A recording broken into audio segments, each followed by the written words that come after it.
Hello friends, welcome to WiFi study changing the way of learning. स्वागत है आप सभी का इंडिया के number 1 study channel WiFi study में। तो कैसे हैं आप लोग सभी?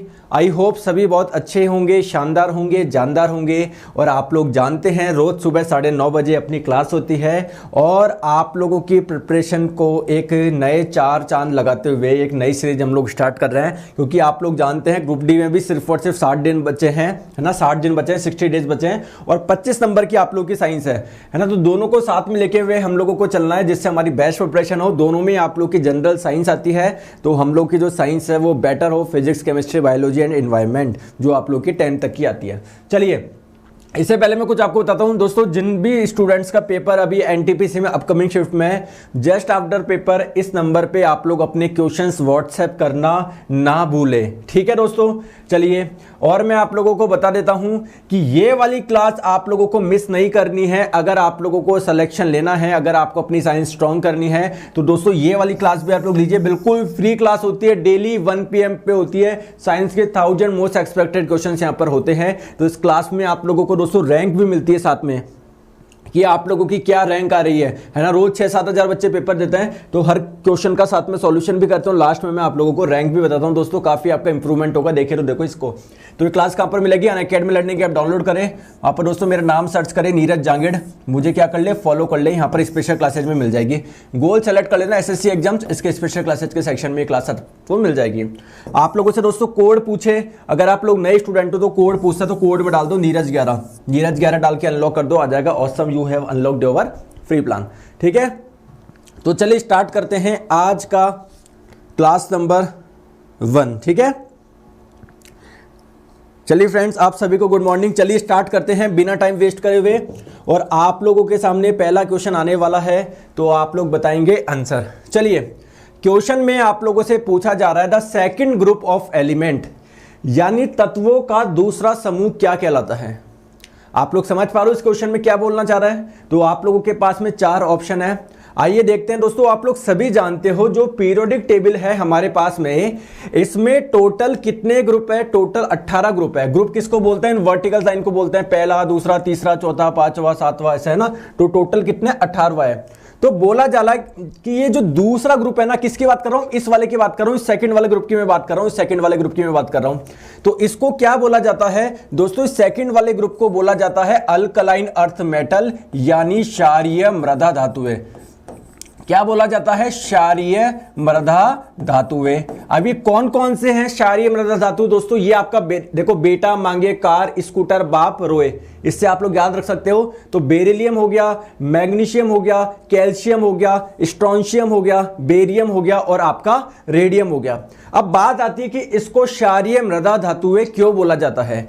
पहली बात क्या है दोस्तों, यहां पर जितने भी आप लोगों को एलिमेंट दिख रहे हैं, इनके जो ऑक्साइड्स होते हैं, ऑक्साइड का मतलब क्या है? जैसे मैग्नीशियम का ऑक्साइड क्या हो जाएगा? MgO, ठीक है। तो ये आपका मैग्नीशियम का ऑक्साइड हो गया ना। तो ध्यान रखेंगे, यहां पर जितने भी आपको तत्व दिख रहे हैं, इनके जो ऑक्साइड्स होते हैं, इनकी प्रकृति क्या होती है? क्षारीय होती है। और दूसरा कारण क्या है दोस्तों? इसके जो ऑक्साइड्स होते हैं, ये अर्थ के क्रस्ट में पाए जाते हैं। इस वजह से इनको हम लोग क्षारीय मृदा धातु बोलते हैं। समझ में आ गया? सॉरी, थोड़ा आगे चला गया क्या? तो इसको हम लोग क्या बोलते हैं? क्षारीय मृदा धातु हम लोग बोलते हैं। तो कौन सा हो जाएगा आप लोगों का? तत्वों का दूसरा समूह क्या कहलाएगा? आप लोगों का क्षारीय मृदा धातु। राइट आंसर आप लोगों का ऑप्शन नंबर C हो जाएगा। चले आगे चलते हैं। नेक्स्ट क्वेश्चन आप लोगों की स्क्रीन पे आ रहा है, आंसर आप लोग बताएंगे।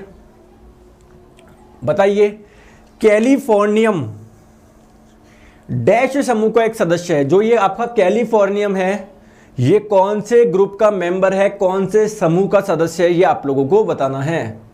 बताएंगे जरा। तो कैलिफोर्निया तो आप लोगों को सुना है दोस्तों। आपकी जानकारी के लिए बता दूं कि जो कैलिफोर्नियम होता है, ये पीरियोडिक टेबल में जो आपके पास में टोटल 118 एलिमेंट है, उसमें से एक एलिमेंट कैलिफोर्नियम भी है। ये ग्रुप डी का क्वेश्चन है।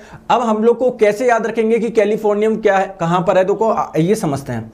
देखो, ये आप लोग की पीरियोडिक टेबल हो गई। आप लोग जानते हैं इस 57 जो एटॉमिक नंबर है, परमाणु क्रमांक, इसके आगे 14 एलिमेंट ऐसे होते हैं जिनकी प्रॉपर्टी इसकी जैसे होती है, इसलिए हम लोग उसको आगे रख देते हैं। तो ये जो 14 एलिमेंट्स होते हैं, इनको हम लोग बोलते हैं लैंथेनाइड्स। और दोस्तों ये वाले जो 14 तत्व होते हैं, इनको हम लोग बोलते हैं एक्टिनाइड्स। तो आप लोगों से दोस्तों क्या पूछा गया, कैलिफोर्नियम। देखो ये चुपके बेटा आप लोगों का कैलिफोर्नियम, ये चुपके बेटा, तो ये कैलिफोर्नियम कौन से ग्रुप का आ जाएगा दोस्तों, ये तो आपका लैंथेनाइट्स है और ये आपका एक्टिनाइट्स हो जाएगा। क्लियर, तो राइट आंसर आप लोग का हो जाएगा दोस्तों एक्टिनाइट्स, ऑप्शन नंबर बी। और इसका आप लोग एटॉमिक नंबर भी याद रखेंगे, परमाणु क्रमांक 94 इसका परमाणु क्रमांक हो जाएगा। चलिए आगे, चलिए नेक्स्ट क्वेश्चन आप लोगों की स्क्रीन पे आंसर आप लोग बताएंगे कि जो नाइट्रोजन है उसकी परमाणु संख्या या परमाणु क्रमांक आप लोगों को दिया हुआ है 7। तो आप लोगों से पूछा जा रहा है कि जो नाइट्रोजन परिवार है इसके तीसरे तत्व की परमाणु संख्या क्या होगी, बताएंगे आप लोग सभी। तो क्या इसका राइट आंसर होना चाहिए, देखिए आइए समझते हैं क्वेश्चन में क्या बोलना चाह रहा है। देखो ये आप लोगों की पीरियोडिक टेबल है दोस्तों, ये वाला ग्रुप कौन सा हो जाएगा, पहला, दूसरा, तीसरा, चौथा, पांचवा, छठा, सातवां, आठवां, नौवां, 10वां, 11वां, 12वां। तो ये आप लोग का जो 13वां ग्रुप है इसका पहला एलिमेंट क्या है दोस्तों, बोरोन है। तो इस पूरे को हम लोग क्या बोलते हैं, बोरोन फैमिली बोलते हैं दोस्तों। इसका पहला जो ये वाला ग्रुप है इसका पहला तत्व क्या है, कार्बन, इसको कार्बन फैमिली बोलते हैं। और दोस्तों सिमिलरली इसको हम लोग क्या बोलते हैं, नाइट्रोजन फैमिली बोलते हैं। अब आप लोगों से क्वेश्चन में यह पूछा गया है कि जो नाइट्रोजन है इसका परमाणु क्रमांक आप लोगों को 7वां दिया हुआ है, 7 दिया हुआ है। तो इस फैमिली में जो तीसरे नंबर पर आएगा उसका परमाणु क्रमांक क्या होगा, यानी ये कहीं ना कहीं दोस्तों इसकी बात कर रहा है। और यहां पर देखने से पता पड़ रहा है कि आंसर कितना होगा, 33 होगा। लेकिन दोस्तों ये तो हम लोग को देखने पे पता पड़ गया, लेकिन एग्जाम में कैसे याद रखेंगे। तो देखो सिंपल सी बात ध्यान रखो आप कि जो पहला आप लोगों का पीरियड है इसमें कुल तत्व कितने हैं, एक ये रहा, एक ये रहा। पहले में दोस्तों कितने हैं आप लोगों के, 2 आप लोगों के तत्व है पहले आवर्त में। इन हॉरिजॉन्टल लाइंस को आवर्त बोलते हैं, पीरियड बोलते हैं। दूसरे वाले में कितने हैं, दूसरे वाले में 8 है। तीसरे वाले में कितने हैं, 8 है। इसमें कितने हैं, चौथी में होते हैं 18, इसमें होते हैं 18, इसमें भी होते हैं 18। अब देखो सिंपल सी बात समझो, आप लोगों को ये तो ध्यान रहेगा कि नाइट्रोजन का एटॉमिक नंबर कितना है, 7 है। तो 7 के बाद में आप लोगों को अगर दूसरे पे पहुंचना है तो क्या जोड़ना पड़ेगा, 8 जोड़ना पड़ेगा। तो 60 + 8 कितने हो गए, 15। और आप लोगों को पता अगर इससे यहां पर आपको जुड़ना है, मतलब यहां पर पहुंचना है, तो 18 जोड़ना होगा। क्लियर है क्या, बात समझ पा रहे हो। तो आप लोग सिंपली याद रख सकते हो दोस्तों 33, और ऐसे भी आप लोग कैलकुलेशन करके भी आप लोग निकाल सकते थे। तो जो 33 एटॉमिक नंबर होगा ये किसका होता है दोस्तों, आर्सेनिक का होता है। किसका, आर्सेनिक का। तो नाइट्रोजन परिवार का जो तीसरा सदस्य हो जाएगा उसका एटॉमिक नंबर कितना हो जाएगा, 33 हो जाएगा, ऑप्शन नंबर डी। चलिए नेक्स्ट क्वेश्चन पे चलते हैं, आपके स्क्रीन पे आंसर आप लोग बताएंगे। आधुनिक आवर्त सारणी के यानी जो मॉडर्न पीरियोडिक टेबल है उसके चौथे आवर्त में कितनी उपधातु है, जल्दी से बताएंगे। जो मॉडर्न पीरियोडिक टेबल है उसके 4th पीरियड में यानी चौथे आवर्त में कितनी उपधातुएं है ये आप लोगों को बताना है। तो आइए दोस्तों देखते हैं। ये पहले हम लोग कुछ मॉडर्न पीरियोडिक टेबल के बारे में कुछ फैक्ट्स आप लोगों को पता होना चाहिए।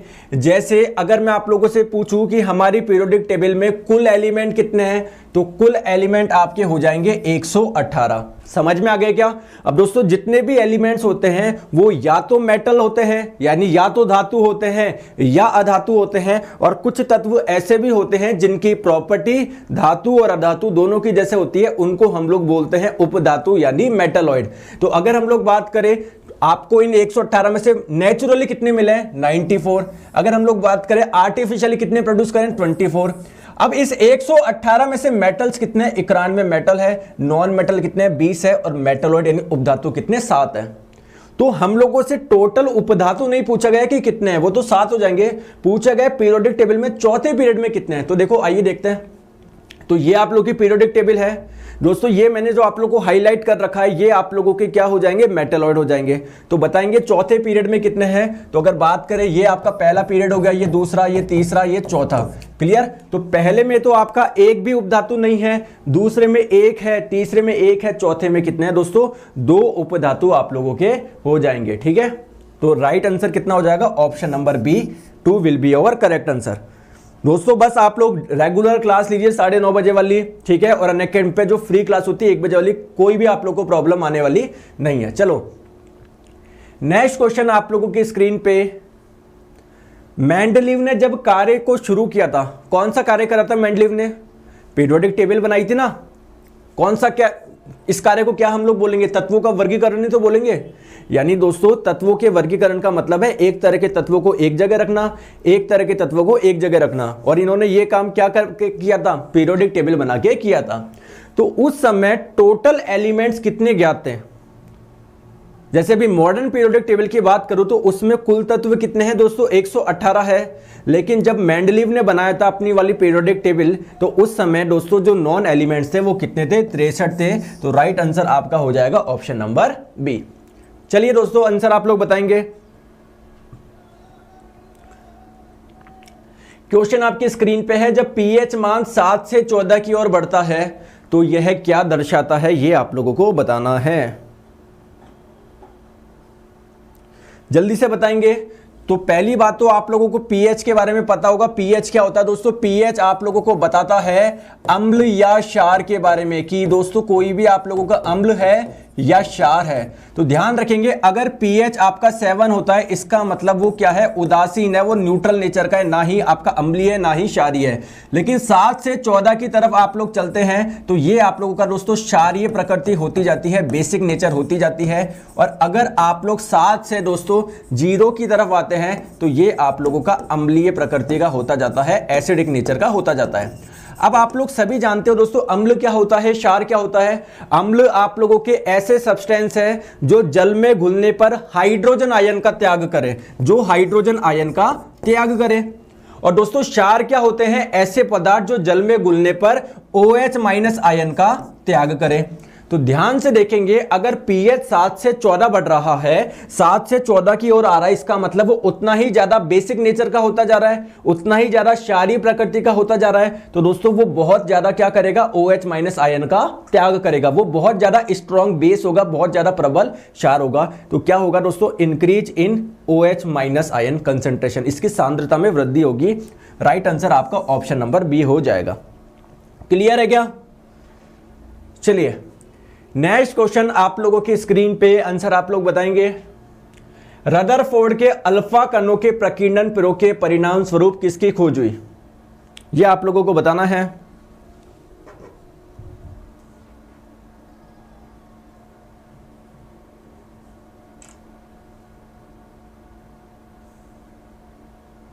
सर पीएच किसे कहते हैं दोस्तों? पीएच एक स्केल है जिसकी पूरी फॉर्म होती है पावर ऑफ हाइड्रोजन, ठीक है। ये पोटेंशियल ऑफ हाइड्रोजन भी बोलते हैं। इससे आप लोग पता लगाते हो कि कोई अम्ल है या कोई क्षार है। चलिए आगे चलिए। तो देखिए रदरफोर्ड के अल्फा कणों के प्रकीर्णन, देखिए एक आप लोगों का एक्सपेरिमेंट था, ये था आपका अल्फा पार्टिकल स्कैटरिंग एक्सपेरिमेंट। दोस्तों इसमें क्या था? एक गोल्ड की फॉइल रखी गई, यानी सोने की एक पतली चादर रखी गई। इस पे दोस्तों क्या करा गया? अल्फा कणों की बौछार करी गई। तो यहां पर हम लोगों ने क्या देखा कि जो आप लोगों के अल्फा पार्टिकल है, अधिकांशतः अल्फा पार्टिकल दोस्तों इसमें से सीधे होके गुजर रहे थे। यानी इसका मतलब क्या है? हम लोग ये जानते हैं कोई भी चीज छोटे छोटे पार्टिकल से मिलकर बनी होती है, जिसको हम लोग एटम बोलते हैं, परमाणु बोलते हैं। तो दोस्तों ये जो सोने की चादर है, क्या ये भी सोने के परमाणु से मिलकर बनी होगी? क्या बताओ? सोने के परमाणु से मिलकर बनी होगी क्या? ये बताओ। बिल्कुल बनी होगी। अब आप लोग ध्यान से देखिए, अगर इसमें से पास हो रहे हैं इसका मतलब जो परमाणु है इसका अधिकांश से भाग खोखला है। और ये बिल्कुल सही भी है दोस्तों। जो एटम होता है इसमें बस न्यूक्लियस में यानी नाभिक में आप लोगों का स्पेस घेरा होता है, बाकी ये जगह तो खाली होती है, फिर कक्षाएं आ जाती है। तो उन्होंने बोला कि जितना भी द्रव्यमान है वो आप लोगों का कहीं पर सेंटर में है, क्योंकि दोस्तों लाखों में से आप लोगों का एक पार्टिकल है जो टकरा के वापस आ रहा था। इसका मतलब जो इस एटम का जो द्रव्यमान है वो कहीं पर सेंटर में है, और इसी को ही क्या नाम दिया? न्यूक्लियस नाम दिया, नाभिक नाम दिया। तो अल्फा कणों के स्कैटरिंग एक्सपेरिमेंट से किसकी खोज हुई दोस्तों? न्यूक्लियस की खोज हुई थी। Right answer option number C हो जाएगा। चले आगे चलिए। नेक्स्ट क्वेश्चन आप लोगों से पूछा गया है, 16 ग्राम ऑक्सीजन में ऑक्सीजन के डैश परमाणु होते हैं। आंसर आप लोग बताएंगे। तो आइए इस क्वेश्चन का सॉल्यूशन हम लोग करते हैं। देखिए देखो आप लोग जानते हैं ऑक्सीजन कैसे लिखते हैं हम लोग? कुछ इसी प्रकार से लिखते हैं ना भाई। ये नीचे वाला नंबर होता है वो परमाणु क्रमांक होता है, ऊपर वाला नंबर द्रव्यमान संख्या होती है। तो अगर मैं आपसे पूछूं ऑक्सीजन की द्रव्यमान संख्या यानी मास नंबर कितनी है, आप लोग बोलेंगे 16 है। दोस्तों ध्यान रखेंगे, अगर इस 16 के आगे आप लोग AMU लगा देंगे जिसका मतलब होता है एटॉमिक मास यूनिट, तो ये 16 AMU क्या बन जाएगा, ये ऑक्सीजन का परमाणु द्रव्यमान बन जाएगा। ऑक्सीजन का परमाणु द्रव्यमान बन जाएगा, ध्यान से रखिएगा, ऑक्सीजन का एटॉमिक मास बन जाएगा, परमाणु द्रव्यमान बन जाएगा। लेकिन अगर इस 16 के आगे मैंने ग्राम लगा दिया तो ये क्या बन जाएगा, ऑक्सीजन का मोलर द्रव्यमान बन जाएगा। अब बात आती है मोलर द्रव्यमान क्या होता है दोस्तों, एक मोल का मतलब होता है, जैसे आपके दर्जन का मतलब होता है 12, सिमिलरली जो मोल होता है इसका मतलब होता है 6.023 इंटू 10 की पावर 23। ये जस्ट एक संख्या है, कितनी है संख्या, ये है। तो मैंने आप लोगों को बोल दिया 16 ग्राम क्या है, ऑक्सीजन का मोलर द्रव्यमान, यानी ऑक्सीजन के मैं इतने सारे एटम लूंगा, इतने सारे परमाणु लूंगा तो उसका द्रव्यमान कितना आएगा, 16 ग्राम आएगा। तो बस क्वेश्चन में उल्टा करके पूछ लिया, आप लोगों को 16 ग्राम दे दिया, अब इसमें पूछ रहा है ऑक्सीजन के, ये 16 ग्राम क्या हो गया, ऑक्सीजन का मोलर मास हो गया, यानी ऑक्सीजन के 1 मोल का द्रव्यमान हो गया। और 1 मोल का मतलब क्या होता है दोस्तों, इतने परमाणु। ठीक है, तो राइट आंसर आपका हो जाएगा ऑप्शन नंबर सी। समझ गए, कोई दिक्कत, कोई समस्या? चलते हैं आगे नेक्स्ट क्वेश्चन पे। दोस्तों नेक्स्ट क्वेश्चन में आप लोगों से पूछा जा रहा है कि यदि किसी सर्किट में, है ना, जो रेजिस्टेंस है, जो प्रतिरोध अगर सीरीज में जुड़े होते हैं तो सर्किट में से आप लोगों को करंट की वैल्यू जो होगी वो क्या होगी, बताएंगे? आइए समझते हैं क्वेश्चन को बोलने का मतलब क्या है। जैसे मान लीजिए दोस्तों ये एक रेजिस्टेंस है, इसको मैंने बोल दिया R1, समझ गए। ये कोई दूसरा रेजिस्टेंस है जिसको मैंने बोल दिया R2। क्या ये दोनों सीरीज में है क्या दोस्तों, एक श्रृंखला में है क्या, एक के बाद दूसरा? बिल्कुल। तो अगर आप लोग इस सर्किट को किसी एक बैटरी से जोड़ देते हैं, मान लीजिए आप लोगों ने कोई बैटरी से जोड़ दी, तो होता क्या है, ध्यान से देखेंगे, बैटरी से क्या निकलती है दोस्तों, करंट निकलती है, करंट निकल रही है, करंट निकल रही है, करंट निकल रही है। अब जो करंट इस वाले प्रतिरोध से जा रही है वो ही करंट दोस्तों इस वाले प्रतिरोध से जाएगी।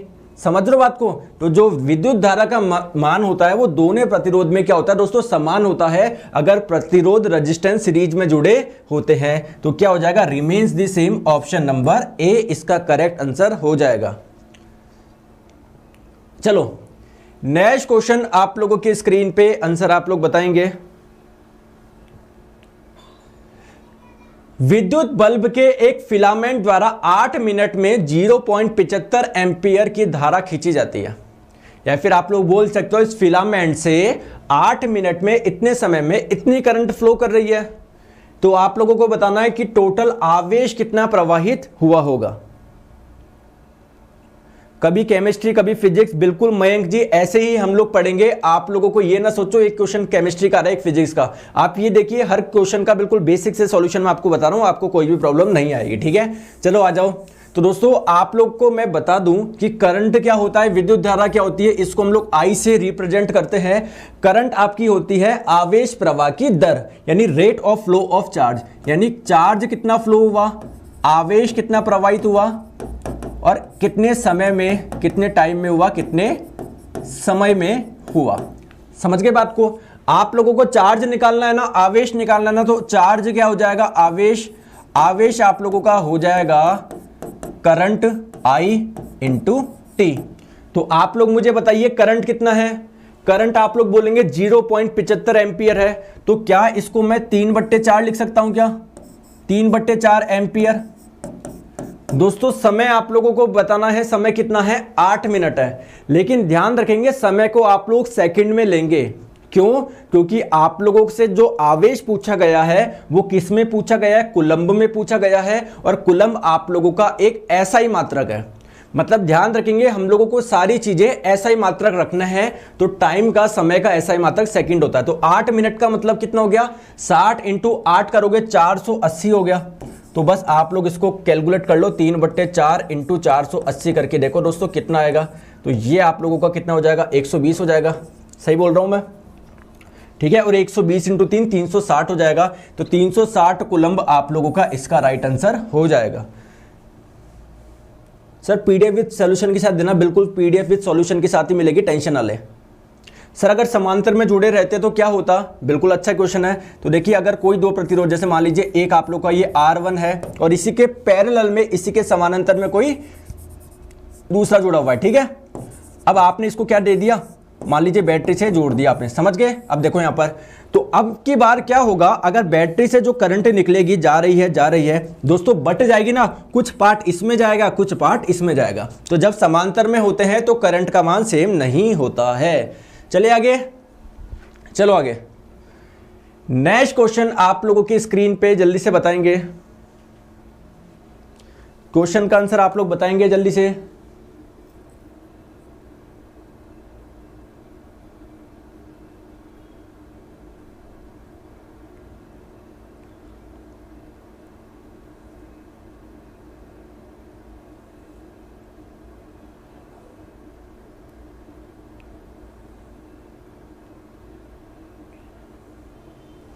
तो आप लोगों से पूछा जा रहा है कि किसी एकल आवृत्ति की यानी सिंगल फ्रीक्वेंसी के साउंड को हम लोग क्या बोलते हैं। जैसे आप लोग ध्यान रखिए, कोई म्यूजिक इंस्ट्रूमेंट बज रहा है, वहां पर दोस्तों ढोलक भी बज रहा है, वहां पर आप लोग मान लीजिए सितार भी बज रहा है, वहां पर दोस्तों हारमोनियम भी बज रहा है। तो यहां पर जो साउंड प्रोड्यूस होंगे वो अलग अलग फ्रीक्वेंसी के होंगे, ठीक है। अगर साउंड आपका एक ही फ्रीक्वेंसी का है तो इस साउंड को हम लोग बोलते हैं दोस्तों टोन, इसको क्या बोलते हैं, टोन। और अगर जैसे मान लीजिए बहुत सारे इंस्ट्रूमेंट एक साथ बज रहे हैं, तो किसी का साउंड अलग फ्रीक्वेंसी का है, किसी का साउंड अलग फ्रीक्वेंसी का है, तो ये अलग अलग फ्रीक्वेंसी के साउंड जब मिक्स होते हैं इसको हम लोग बोलते हैं नोट। तो ये आप लोगों के अलग अलग आवृत्ति के ध्वनि को हम लोग क्या बोलते हैं, आवृत्ति की ध्वनि को हम लोग क्या बोलते हैं, इसको हम लोग बोलते हैं दोस्तों नोट। और आप लोग की सिंगल फ्रीक्वेंसी यानी एकल आवृत्ति के ध्वनि को हम लोग क्या बोलते हैं, टोन बोलते हैं, ध्यान आप लोग रखेंगे। चलिए दोस्तों नेक्स्ट क्वेश्चन आप लोगों से पूछा गया है, आप लोगों को क्या दिया हुआ है, स्रोत प्रतिरोध R, मतलब रेजिस्टेंस आप लोगों को R दिया हुआ है, प्रतिरोध में करंट I बनाए रखता है, मतलब आपके जो इसमें करंट फ्लो हो रही है, विद्युत धारा प्रवाहित हो रही है, वो I है। आप लोगों से पूछा जा रहा है कि यदि प्रतिरोध में विभवांतर V है तो समय t में व्यय की गई विद्युत ऊर्जा डैश द्वारा दर्शाई जाती है। क्वेश्चन थोड़ा सा अजीब सा लग रहा है ना, चलो आ जाइए समझते हैं। देखो ध्यान से आप लोग रखेंगे कि कोई भी, जैसे मान लीजिए कोई वायर है, इसका प्रतिरोध क्या है, R है, समझ गए। इसमें से दोस्तों कोई करंट फ्लो हो रही है, इस करंट का मान मैंने मान लिया I इसके करंट का मान है। तो ध्यान रखेंगे जब भी किसी वायर में से कोई करंट फ्लो होती है तो इससे हीट डेवलप होती है, इसमें ऊष्मा उत्पन्न होती है। अब जो हीट डेवलप हुई, जो ऊष्मा उत्पन्न हुई, इसका फॉर्मूला क्या है, इसका फॉर्मूला होता है दोस्तों I² R × T। ये I क्या है, कितनी करंट फ्लो हो रही है, R क्या है प्रतिरोध, T क्या है कितने समय के लिए फ्लो हो रही है। ऑब्वियसली बहुत ज्यादा समय के लिए फ्लो होगी तो ऊष्मा का मान बहुत ज्यादा होगा। लेकिन अब आप लोगों से पूछा गया है कि व्यय की गई विद्युत ऊर्जा। देखो ध्यान से देखेंगे कि ये जो आप लोगों की ऊष्मीय ऊर्जा का उत्पादन जो हुआ है, हीट एनर्जी का, ये कहां से हुआ है, आप लोगों की इलेक्ट्रिकल एनर्जी से तो हुआ है। तो इलेक्ट्रिकल एनर्जी खर्च होके, इसका व्यय होके ये मिल गया। तो आप लोगों से अगर पूछा जाए कितनी इलेक्ट्रिकल एनर्जी का व्यय हुआ, कितनी विद्युत ऊर्जा का व्यय हुआ, तो ये होगा। लेकिन दोस्तों ऑप्शन में एक भी नहीं मिल रहा, कोई बात नहीं है। आप लोग जान लो कि जो V होता है, V बराबर होता है I × R। V बराबर होता है I × R, यानी विभवांतर होता है करंट इंटू रेजिस्टेंस। तो यहां पर मैं I² R को क्या लिख सकता हूं, IR × I लिख सकता हूं। और ये T2 था ही, तो IR बराबर क्या हो जाएगा दोस्तों, V हो जाएगा। और ये आपका I ऐसा का ऐसा आ जाएगा, T ऐसा का आ जाएगा। Right answer option number D हो जाएगा। क्लियर। तो दोस्तों ग्रुप डी में अगर पढ़ना है तो आप लोगों को न्यूमेरिकल वगैरह सब आप लोगों को करनी पड़ेगी, बहुत अच्छी साइंस होती है, तो घबराइए मत, बहुत आराम से हम लोग समझेंगे। तो राइट आंसर आपका ऑप्शन नंबर डी हो जाएगा। चले आगे, चलिए नेक्स्ट क्वेश्चन आप लोगों से पूछा गया है, क्या पूछा गया है ध्यान से देखेंगे कि 100 वाट का एक इलेक्ट्रिक बल्ब का प्रयोग होता है ना। आपके घर में मान लीजिए दोस्तों 100 वाट का कोई बल्ब लग रहा है, आंसर बताइए। तो आपके घर में मान लीजिए दोस्तों 100 वाट का कोई बल्ब लग रहा है, अब प्रतिदिन 8 घंटे के लिए चलता है। तो एक दिन में बल्ब द्वारा प्रयुक्त की जाने वाली ऊर्जा कितनी यूनिट है? आप लोगों को पता ना, आपके घर में बिजली का बिल आता है, कितना आता है कि आपने महीने में 60 यूनिट का कंजम्पशन करा, किसी ने 150 यूनिट का करा, किसी ने 50 यूनिट का करा, तो कितने यूनिट का कंजम्पशन किया, ये कैसे निकालते हैं? तो दोस्तों इसके लिए सिंपल सी बात है कि अगर 1 किलोवाट का कोई उपकरण, ठीक है, ध्यान से समझिएगा, कोई भी 1 किलोवाट का उपकरण हो सकता है दोस्तों, ये आपकी टीवी हो सकता है आपका फ्रिज हो, अगर ये आप लोग 1 घंटे तक चलाते हो तो कितनी एनर्जी का कंजम्पशन होता है, इसी को हम लोग बोलते हैं 1 यूनिट। समझ गए बात को? अब हमारे पास में कितने वाट का उपकरण है? 100 वाट का है। तो दोस्तों इस 100 वाट को क्या मैं बोल सकता हूं क्या 0.1 किलोवाट? बिल्कुल बोल सकते हो। और कितने घंटे तक चल रहा है? 8 घंटे तक चल रहा है, तो इंटू 8 आवर। तो आप लोग ये जानते हो कि जो आपका किलोवाट आवर होता है ये किसके बराबर होता है? यूनिट के बराबर होता है। तो किलोवाट आवर ये आपका यूनिट हो जाएगा, और 0.1 इंटू 8 0.8 हो जाएगा। तो 0.8 यूनिट का कंजम्पशन होगा एक दिन में। ठीक है, तो राइट आंसर आपका ऑप्शन नंबर डी हो जाएगा। चले आगे। तो आगे हम लोग चलते हैं दोस्तों नेक्स्ट क्वेश्चन पे। नेक्स्ट क्वेश्चन का आंसर आप लोग बताएंगे। क्वेश्चन में पूछा गया है कि जो C6H14 है में कितने समावयवी है, इसके कितने आइसोमर है। ग्रुप डी 2018 का क्वेश्चन है।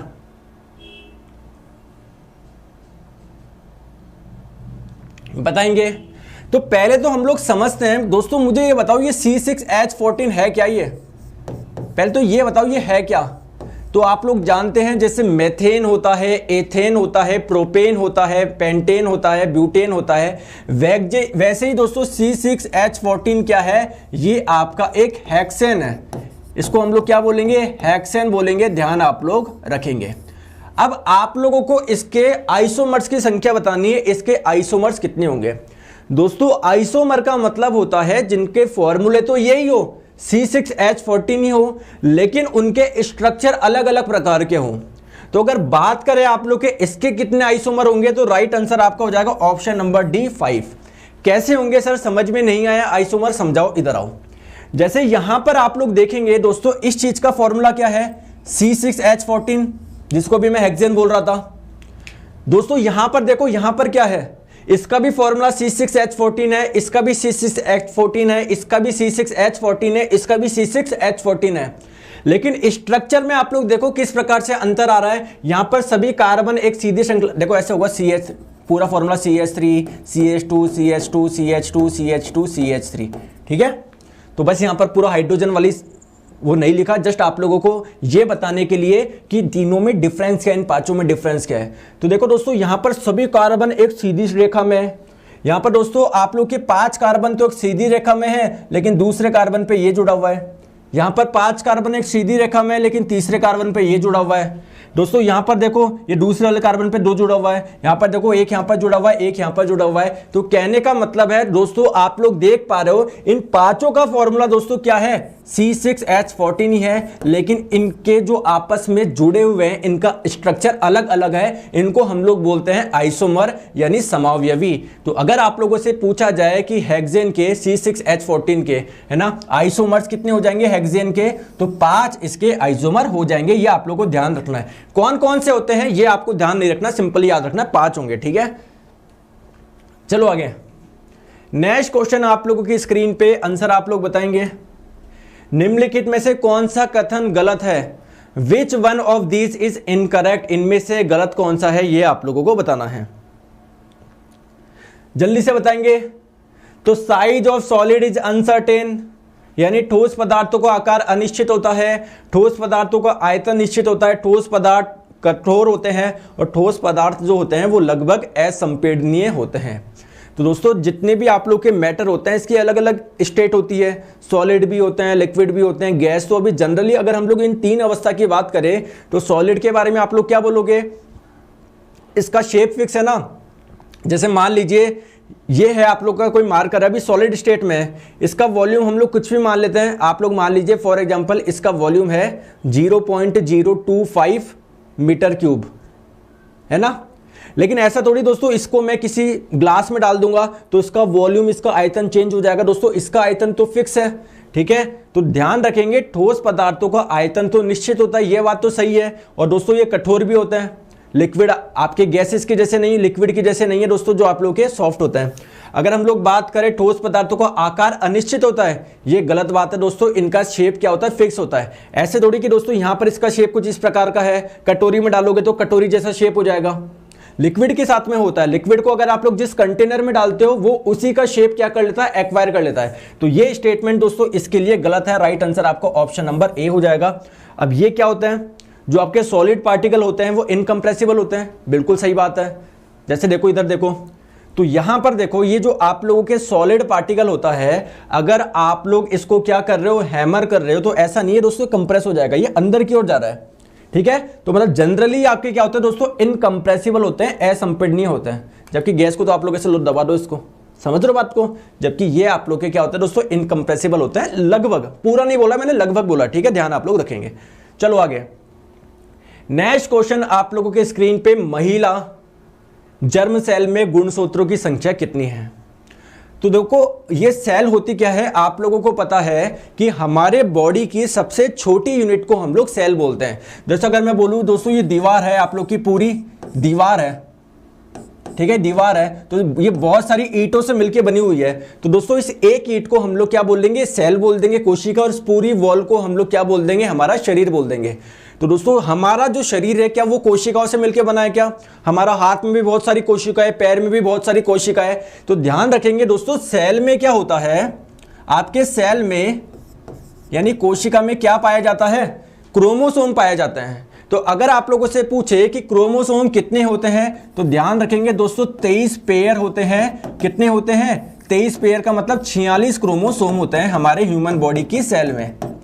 लेकिन दोस्तों हमारी जो सेक्सुअल सेल होती है, जिसको हम लोग जर्म सेल भी बोलते हैं, जो सेक्सुअल सेल होती है, जिसको दोस्तों जो सेक्सुअल सेल होती है ना, किसकी बात कर रहा हूं मैं, स्पर्म यानी शुक्राणु, और किसकी बात कर रहा हूं, एग की यानी अंडाणु की। तो ये अंडाणु कहां पर होता है, फीमेल में होता है। स्पर्म कहां पर होता है, मेल में होता है। तो दोस्तों इस वाली सेल में कितने पाए जाते हैं आप लोगों के, यहां पर जल्दी से बताएंगे। तो अगर बात करें, इधर 46 क्रोमोसोम पाए जाते हैं, स्पर्म में केवल 23 क्रोमोसोम पाए जाते हैं इस वाली सेल में, ध्यान रखेंगे। और दोस्तों अंडाणु में भी 23 क्रोमोसोम ही पाए जाते हैं, इसमें 46 क्रोमोसोम नहीं पाए जाते। तो अगर आप लोगों से पूछे कि दोस्तों कौन सी, मतलब महिला में गुणसूत्रों की संख्या कितनी है जर्म सेल में, जर्म सेल का मतलब क्या होता है दोस्तों, सेक्सुअल सेल। और किसकी बात कर रहा है, अंडाणु की ये बात कर रहा है। तो 23 इसमें क्रोमोसोम होते हैं। Right answer option number A हो जाएगा। नेक्स्ट क्वेश्चन आप लोगों की स्क्रीन पे, मानव शरीर का एकमात्र अंग, आंसर बताएंगे, पहले पढ़िए चलिए।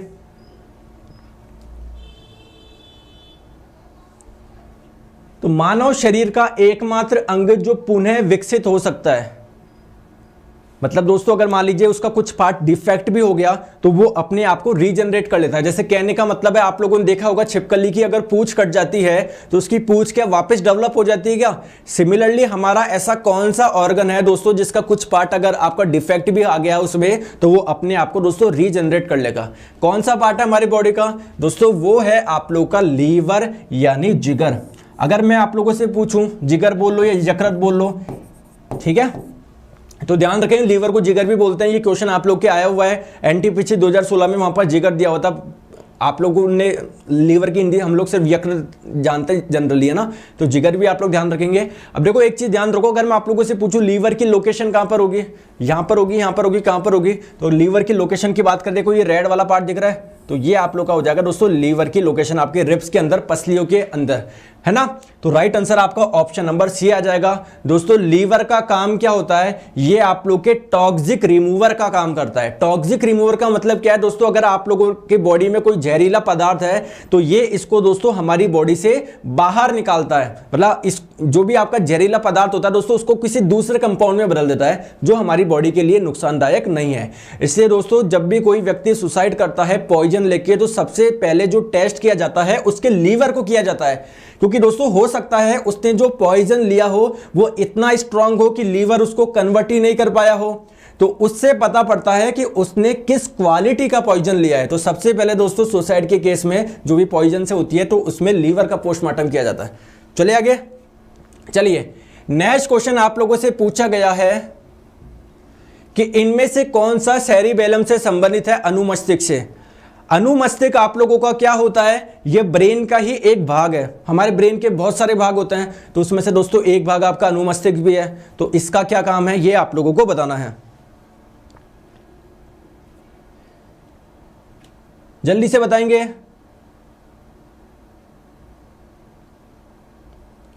तो अगर हम लोग बात करें, देखो आइए पूरी बात समझते हैं। पहले मैं आप लोगों को ब्रेन के टाइप्स बताता हूं। बहुत जनों को ये नहीं पता होगा कि सेरिबेलम आप लोगों का क्या होता है ना, यानी अनुमस्तिष्क क्या होता है। देखो बात को समझो, हमारा जो ब्रेन होता है दोस्तों इसके 3 पार्ट होते हैं। कौन कौन से पार्ट होते हैं, एक तो होता है फोर ब्रेन जिसको हम लोग बोलते हैं अग्र मस्तिष्क, एक होता है दोस्तों आपका मिड ब्रेन जिसको हम लोग बोलते हैं मध्य मस्तिष्क, और एक आपका होता है दोस्तों हिंड ब्रेन जिसको हम लोग बोलते हैं पश्च मस्तिष्क। मैंने क्या बोला, हमारे ब्रेन के 3 पार्ट होते हैं, फोर ब्रेन, मिड ब्रेन और हिंड ब्रेन, यानी अग्र मस्तिष्क, मध्य मस्तिष्क, पश्च मस्तिष्क। अगर आप लोगों से पूछ लिया जाए कि इनमें से सबसे बड़ा कौन है, तो दोस्तों साइज के अकॉर्डिंग बात करें, अकॉर्डिंग टू साइज, तो फोर ब्रेन सबसे बड़ा है यानी अग्र मस्तिष्क सबसे बड़ा है, फिर आपका हिंड ब्रेन आता है, फिर आप लोगों का मिड ब्रेन आता है। ध्यान आप लोग रखेंगे। इतनी सी बात क्लियर है क्या। अब ध्यान रखेंगे दोस्तों, जो आपका हिंड ब्रेन है ना, इस हिंड ब्रेन के भी 3 पार्ट होते हैं। एक तो होता है मेडुला ऑब्लिंगेटा, एक होता है सेरिबेलम और एक आपसे पोन्स। तो दोस्तों इसकी बात कर लिया आपसे कि सेरिबेलम किससे संबंधित है। तो आइए इसके फंक्शन हम लोग समझ ले कि जो सेरिबेलम होता है अनुमस्तिष्क वो क्या करता है। तो आइए दोस्तों इसके फंक्शन के बारे में हम लोग समझते हैं। यहां पर आप लोग देख रहे होंगे रेड कलर का, ये रेड कलर का दोस्तों इस जगह होता है आपका सेरिबेलम। ये रेड कलर वाला देख पा रहे हो, ये आपका क्या है, सेरिबेलम है। ध्यान रखेंगे, यानी अनुमस्तिष्क है। इसके कार्य क्या होता है, कार्य समझ लो, अपने आप सारी चीजें समझ जाओगे दोस्तों। ये आपके मस्कुलर जो मोशन होता है ना, मांसपेशियों का मोशन, उसको कंट्रोल करता है। जैसे आपका हार्ट भी किससे बना हुआ है दोस्तों, मांसपेशियों से बना हुआ है। समझ लो बात को। तो ये आप लोग के हार्ट को भी क्या करेगा, कंट्रोल करेगा। दोस्तों ध्यान रखेंगे, टू कंट्रोल मोटर फंक्शन, मतलब आप लोग जो चल फिर सकते हो ना, ये किसके द्वारा कंट्रोल होता है, आपके सेरिबेलम के द्वारा कंट्रोल होता है। ध्यान रखेंगे दोस्तों, आप लोग का जो बॉडी का पोस्चर होता है ना, कि कोई कैसे सोता है, कोई कैसे बैठता है, तो आपकी जो बॉडी का पोस्चर होता है ये भी कंट्रोल कौन करता है, आपका सेरिबेलम करता है। नेक्स्ट हम लोग ध्यान रखेंगे बोलने में सहायक, जैसे आपकी जो जीभ है, टंग क्या है, वो मस्कुलर बॉडी है, मांसपेशी की बॉडी है। तो दोस्तों ये क्या भाई मांसपेशी को कंट्रोल करता नहीं करता, तो आपके बोलने में भी कौन सहायक होगा, आप लोगों का यही भाग होगा। दोस्तों ध्यान रखेंगे, इसको ट्री ऑफ लाइफ भी बोलते हैं, जीवन का वृक्ष भी बोलते हैं। कारण क्या है, क्योंकि दोस्तों आपको पता है ये आपका पेशीय संकुचन यानी मस्कुलर मोशन आपका कंट्रोल करता है। तो अगर मान लीजिए इसने काम करना बंद कर दिया तो आपका हार्ट क्या होगा, हृदय बंद हो जाएगा, हमारी डेथ हो जाएगी। इसलिए हम लोग इसको ट्री ऑफ लाइफ भी बोलते हैं। समझ गए।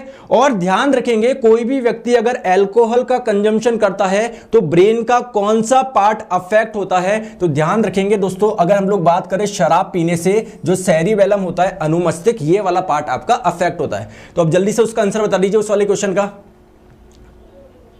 उस वाले क्वेश्चन का आंसर बता दीजिए क्या होगा। जो आपका सेरिबेलम होगा अनुमस्तिष्क, वो किससे संबंधित है, जल्दी से बताइए दोस्तों। सारी चीजें मैंने बताया है, तो राइट आंसर आप लोगों का हो जाएगा दोस्तों ऑप्शन नंबर डी, मांसपेशियों के घुमाव व नियंत्रण ना। मसल का जो मोशन होता है कंट्रोल कौन करता है, आपका सेरिबेलम करता है। चलो आगे हम लोग चलते हैं नेक्स्ट क्वेश्चन पे। चलो नेक्स्ट क्वेश्चन आप लोगों से पूछा जा रहा है कि दोस्तों जो जीका वायरस है, अभी क्वेश्चन पूछा गया था एनटीपीसी में इस बार के, है ना, इस बार के एनटीपीसी में भी क्वेश्चन पूछा गया था। तो बोला जा रहा है जो जीका वायरस होता है वो किसके द्वारा मनुष्य में संचारित होता है। तो जीका वायरस जो हमारी बॉडी में एंटर करता है, ये किसके द्वारा करता है दोस्तों, मच्छर के द्वारा करता है। और कौन से मच्छर के द्वारा करता है, एडीज मच्छर के द्वारा करता है। बात आती है कि दोस्तों इसकी बॉडी पे क्या इफेक्ट होता है। तो जो प्रेग्नेंट लेडी होती है दोस्तों, उनमें जो भ्रूण होता है इसके मस्तिष्क पर ये अफेक्ट करता है। तो अगर हम लोग बात करेंगे नॉर्मल दोस्तों, जब चाइल्ड आप लोगों का होगा वो, तो उसका नॉर्मल मस्तिष्क ये होगा। लेकिन अगर वो जीका वायरस से इन्फेक्ट हुई होगी वो प्रेग्नेंट लेडी, तो वो जो शिशु होगा उसका दोस्तों मस्तिष्क पे प्रभाव पड़ता है, आप लोग देखेंगे। क्लियर। तो अगर आप लोगों से पूछे इसका प्रभाव क्या पड़ता है, जो प्रेग्नेंट लेडी होती है उनके चाइल्ड के किस पे, मस्तिष्क पे प्रभाव पड़ता है। चलिए नेक्स्ट क्वेश्चन आप लोगों की स्क्रीन पे, जो पुरुष होते हैं मेल, उसमें कितने अंडकोश होते हैं। बताएंगे। 4 आप लोगों को ऑप्शंस दिए हुए हैं। तो अगर हम लोग बात करें दोस्तों टेस्टिकल्स कितने होते हैं, ये टेस्टिस बोले है ना, इसको आप लोग वृषण करो दोस्तों, कितने वृषण होते हैं, वृषण, इसको वृषण करो, वृषण, ठीक है। तो आप लोगों के दोस्तों अगर हम लोग बात करें टेस्टिस, या आप लोगों को बोल सकता है दोस्तों टेस्टिकल्स, तो ये कितने होते हैं आप लोगों के, 2 होते हैं। ध्यान रखेंगे दोस्तों कितने होते हैं, 2 होते हैं। राइट आंसर आपका ऑप्शन नंबर ए हो जाएगा। और दोस्तों ध्यान रखेंगे जो टेस्टिकल्स होता है, या फिर आप लोग टेस्टिस बोलो, देखो मैं क्या बोलना चाह रहा हूं, इसकी मैं बात कर रहा हूं, ठीक है, इसकी मैं बात कर रहा हूं, इधर ये वाला पार्ट है ना। तो दोस्तों ये मेल में पाई जाती है टेस्टिस, किस में पाई जाती है, मेल में पाई जाती है, जिसको हम लोग हिंदी में वृषण बोलते हैं।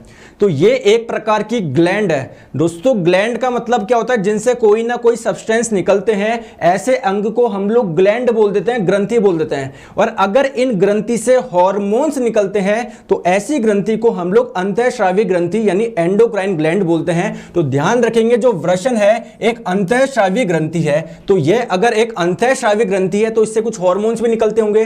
तो ध्यान रखेंगे वृषण से आप लोगों का एक हार्मोन निकलता है जिसको हम लोग बोलते हैं टेस्टोस्टेरोन। क्या बोला जाता है दोस्तों, टेस्टोस्टेरोन। तो टेस्टोस्टेरोन जो हार्मोन होता है, इसका फंक्शन क्या होता है दोस्तों, ये आपकी फर्टिलिटी बढ़ाता है, आपकी जनन क्षमता बढ़ाता है, ठीक है। तो बाकी अभी इसके बाद अभी हम लोग नहीं करेंगे, जो क्वेश्चन में पूछा गया था उसी की बात करेंगे। सारी चीजें हम लोग कवर कर लेंगे धीरे धीरे, टेंशन मत लो। चलो, तो निम्न में से किसकी तुलना सैनिकों से की जाती है, सोल्जर से किसकी तुलना करी जाती है, आप लोगों को ऑप्शंस दिए हुए हैं, बताएंगे।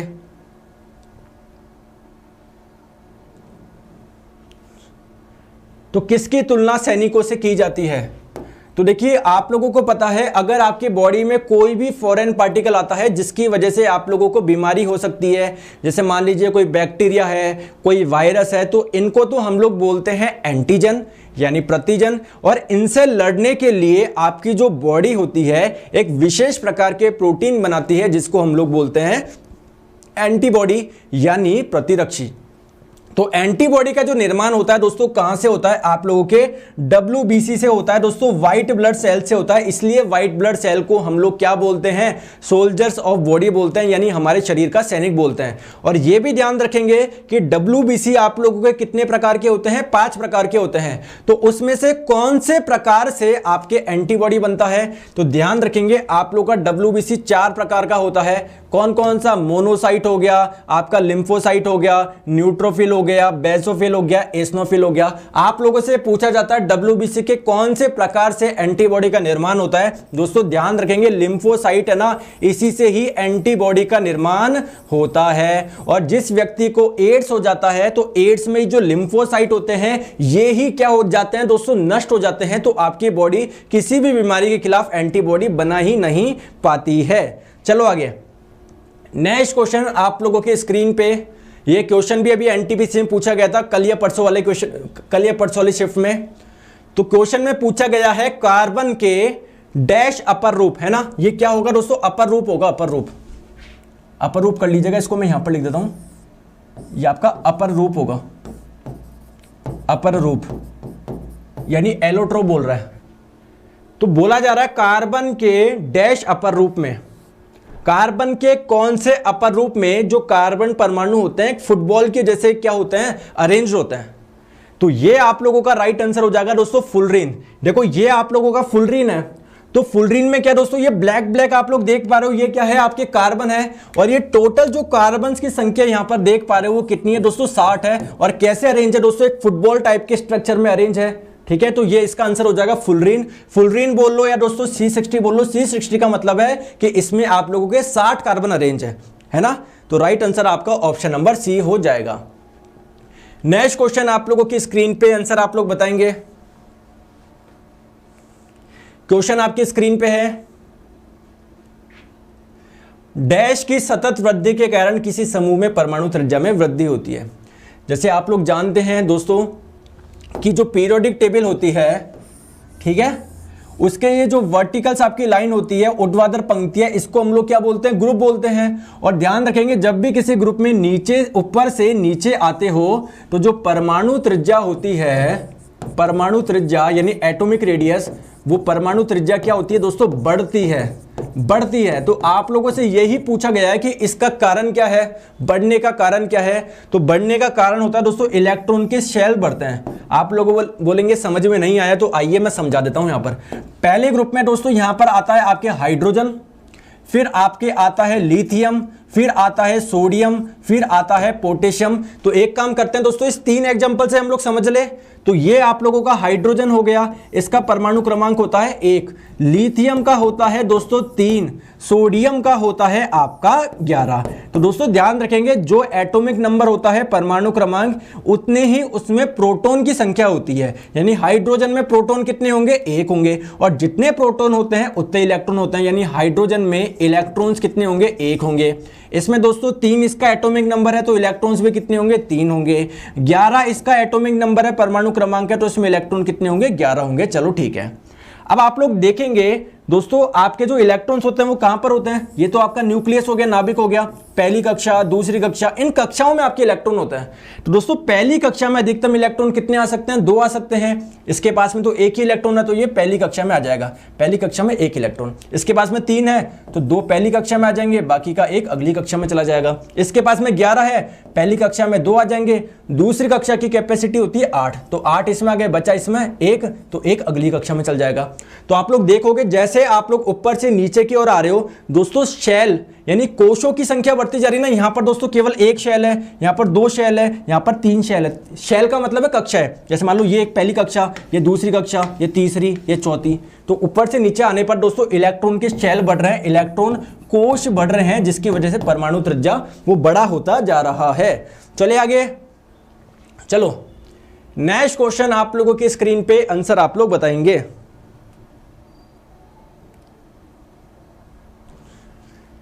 एक तत्व के आइसोटोप की द्रव्यमान संख्या 298। देखो दोस्तों आपको द्रव्यमान संख्या मास नंबर दी हुई है 298।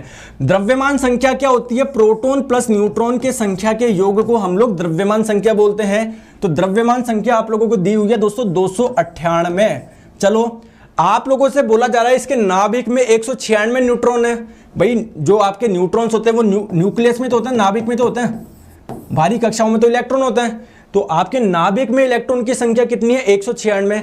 यानी दोस्तों किसी परमाणु में जितने भी आपके न्यूक्लियस वो होते हैं न्यूट्रॉन्स, वो नाभिक में तो होते हैं। यानी कुल आपके पास में न्यूट्रॉन कितने आ गए, 196 आ गए। अब आप लोगों से बोला जा रहा है इसकी परमाणु संख्या क्या है, परमाणु क्रमांक। तो परमाणु संख्या या परमाणु क्रमांक या एटॉमिक नंबर क्या होता है, प्रोटॉन की संख्या को ही हम लोग एटॉमिक नंबर बोलते हैं। तो भैया यहां से प्रोटॉन की संख्या निकाल लो, वो ही एटॉमिक नंबर हो जाएगा। तो प्रोटॉन प्लस न्यूट्रॉन 298 दिया हुआ है, न्यूट्रॉन 196 दिया हुआ है, तो प्रोटॉन कितना हो जाएगा आप लोगों का, 298 में से क्या घटा दो, 196 घटा दो। तो 8 में से 6 जाएगा 9, 9 में से 9 गया 0, 2 में से गया 1, तो 102 क्या हो जाएगा दोस्तों, प्रोटॉन की संख्या। और इसी को ही हम लोग एटॉमिक नंबर बोलते हैं। Right answer option number B हो जाएगा। ठीक है, चलिए आगे नेक्स्ट क्वेश्चन आप लोगों के स्क्रीन पे आंसर आप लोग बताएंगे। निम्नलिखित में से किसने परमाणु की अविभाजकता के बारे में बताया। मतलब कौन से साइंटिस्ट है जिन्होंने बताया कि जो एटम होते हैं वो आपके क्या होते हैं, इनडिविजिबल होते हैं, अविभाज्य होते हैं।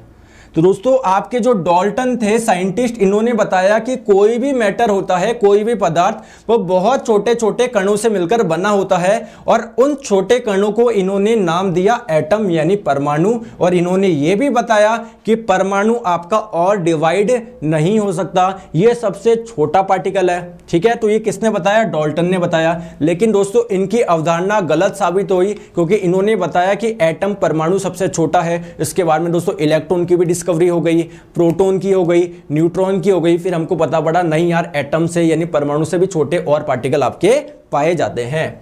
चलिए नेक्स्ट क्वेश्चन, अभी तक वैज्ञानिकों द्वारा पदार्थ की कितनी अवस्थाएं तय की गई है, बताएंगे कितनी अवस्थाएं तय की गई है। तो आपको पता है दोस्तों, सॉलिड, लिक्विड, गैस, ये तो आपने सुना होगा। आप जल्दी से कूदोगे ऐसे, एग्जामिनर कूदेगा ऐसे। अरे देखो ध्यान से देखो, आपके पास में टोटल कितनी होती है पता है आपको? तो सॉलिड होती है, लिक्विड होती है, गैस होती है। देखो इधर आओ, सॉलिड को जब आप लोग गर्म करते हो तो किस में कन्वर्ट होती है? लिक्विड में, तरल में। और गर्म करोगे गैस में। दोस्तों अगर और गर्म करोगे तो जो गैस होती है वो आपकी प्लाज्मा बन जाती है। प्लाज्मा क्या होता है? अगर गैस के पार्टिकल्स पे चार्ज आ जाता है, आवेश आ जाता है, तो ऐसी अवस्था को हम लोग प्लाज्मा बोलते हैं। तो आप लोग बोलेंगे सर 4, फिर आप कूदोगे ऐसे, एक एग्जामिनर कूदेगा ऐसे। दोस्तों 4 नहीं होती, एक और होती है बोस आइंस्टीन कंडेंसेट, है ना। तो टोटल जो आपकी अवस्थाएं होती है वो 5 होती है। राइट आंसर आपका ऑप्शन नंबर बी हो जाएगा। चले आगे, चले नेक्स्ट क्वेश्चन आप लोग के स्क्रीन पे, पहले पेट्रोल से चलने वाली कार का इंजन डैश द्वारा बनाया गया था। मतलब बोला यह गया है कि जो पेट्रोल इंजन है उसका इन्वेंशन किसने करा? आजकल एनटीपीसी में बहुत आप लोगों से इन्वेंशन पूछ रहा है, तो पेट्रोल इंजन का इन्वेंशन किसने करा ये आप लोगों को बताना है।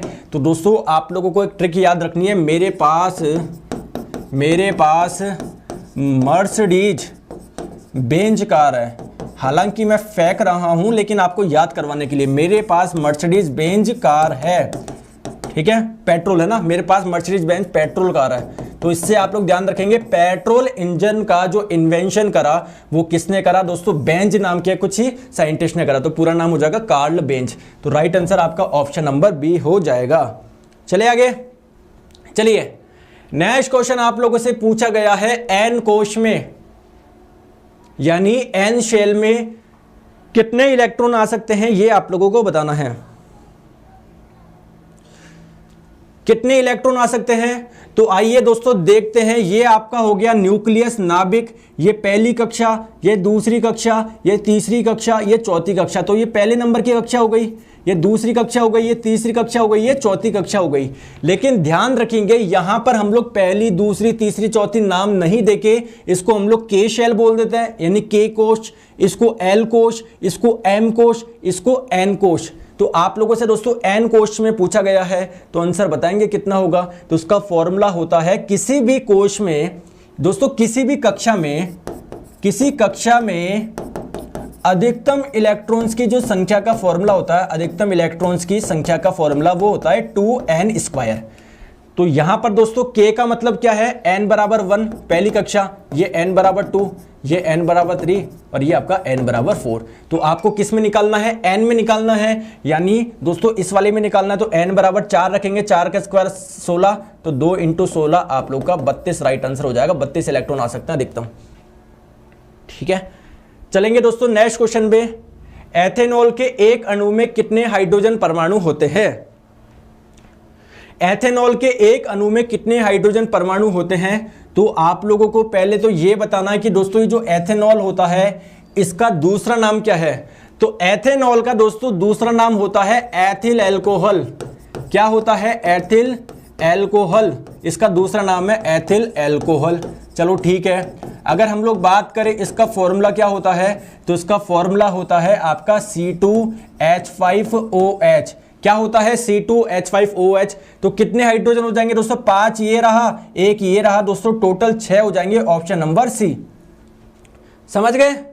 चलिए तो देखते हैं, आप लोग यहां पर स्ट्रक्चर देख सकते हो, C2H5OH। तो कुल हाइड्रोजन कितने हो गया? एक ये रहा, एक ये रहा, एक ये रहा, एक ये रहा, एक ये रहा, एक ये रहा। टोटल हाइड्रोजन के जो एटम है वो कितने हो जाएंगे आप लोगों के दोस्तों? 6 हो जाएंगे। तो आज के लिए हम लोग इतना रखते हैं, बाकी के जो क्वेश्चंस होंगे हम लोग वो कल सॉल्व करते हैं। आप लोगों को दोस्तों जो इसकी पीडीएफ होगी वो कहां पर मिल जाएगी? क्लास के नीचे कमेंट सेक्शन में मिल जाएगी। 15 से 20 मिनट के बाद में आपको एक लिंक मिलेगी, उस पर आप लोग डाउनलोड कर लेना, सीधे आप लोग को पीडीएफ डाउनलोड हो जाएगी। और जब भी आप लोग का एनटीपीसी का पेपर हो, इस नंबर पे आप लोग अपने क्वेश्चंस व्हाट्सएप करना ना भूलें। और दोस्तों मैं आप लोगों को बता दूं, ये वाली क्लास मिस मत करो, आपके बिल्कुल फ्री क्लास होती है। आप लोग कब साइंस के शहंशाह बन जाओगे आपको पता भी नहीं पड़ेगा। डेली 1 PM पे होती है। इस क्लास की लिंक भी मैं आपको कमेंट सेक्शन में दे दूंगा। डेली 1 PM पे होती है। आपके physics, chemistry, biology, computer, environment सबके मैं क्वेश्चन यहां पर करवाता हूं। समझ रहे हो? तो ये आप लोगों को ध्यान रखना है। चलो तो डेली 1 PM पे आप लोग जुड़े मेरे साथ में। यहां पर आप लोगों को आपकी रैंक भी मिलती है, क्या आप लोगों की रैंक आ रही है। तो अनअकैडमी लर्निंग ऐप डाउनलोड कर ले, वहां पर दोस्तों मेरा नाम सर्च कर ले नीरज जांगिड़, मुझे क्या कर ले फॉलो कर ले, स्पेशल क्लासेज में आप लोगों को यहां पर मिल जाएगा। दोस्तों गोल सेलेक्ट कर ले, SSC एग्जाम्स इसके स्पेशल क्लासेज के सेक्शन में मिल जाएगा। ओके चलिए, और अगर आप लोग एक नए स्टूडेंट हो तो आपसे कोड पूछा जाता है, तो कोड में आप लोग डाल दो नीरज 11, कोड में आप लोग डाल दो नीरज 11 और आप लोग क्या कर दो अनलॉक कर दो, आ जाएगा awesome you have unlocked your free plan. समझ गए। और दोस्तों 11 जनवरी से सभी टॉप टीचर्स के टॉप बैचेस स्टार्ट हुए हैं, आप लोग एक्सेस कर सकते हो। मेरा भी साइंस का कंप्लीट कोर्स आप लोगों को यहाँ पर मिल जाएगा। बायोलॉजी में सबसे पहले स्टार्ट करिए, तो सारे कोर्स आप लोगों को मिल जाएंगे दोस्तों। आप लोग के CGL, CHSL, आपका CT, अगर आप लोग एक सब्सक्रिप्शन लेते हो तो ये सारे कोर्स आप लोगों को एक सब्सक्रिप्शन में मिल जाएंगे। समझ गए बात को। तो SSC एग्जाम्स का गेट सब्सक्रिप्शन करेंगे तो यहाँ पर दोस्तों 24 महीने का 7800 है। यहाँ पर रेफरल कोड पूछेगा, हैव रेफरल कोड नीरज 11 लगा देना, ये आपका 7020 रुपए का पड़ जाएगा। ओके, और बताइए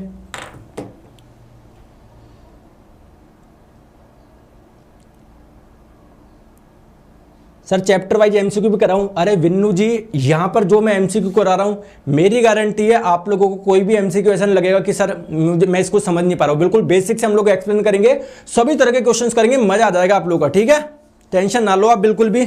और इसी सीक्वेंस में चल रहे हैं कि आप लोगों को याद करने में कोई भी प्रॉब्लम नहीं हो। हाँ, टेलीग्राम चैनल पे भी मैं PDF डाल दूंगा इसके ना, Neeraj sir wife first study group नाम से मेरा ग्रुप है, उस पर भी मैं PDF डाल दूंगा। चलिए दोस्तों, thank you so much, take care. Video को लाइक करें, शेयर करें, चैनल सब्सक्राइब जरूर करें। मिलते हैं दोस्तों दोपहर 1 बजे। ठीक है, PDF आपको कमेंट सेक्शन में मिल जाएगी, आप लोग परेशान ना होइए। सर जी अनअकैडमी पर ग्रुप डी के लिए कौन सी क्लास ले? दोपहर 1 बजे क्लास ले, बिल्कुल फ्री क्लास होती है, आप लोग परेशान ना हो। ठीक है, बाय बाय, टेक केयर।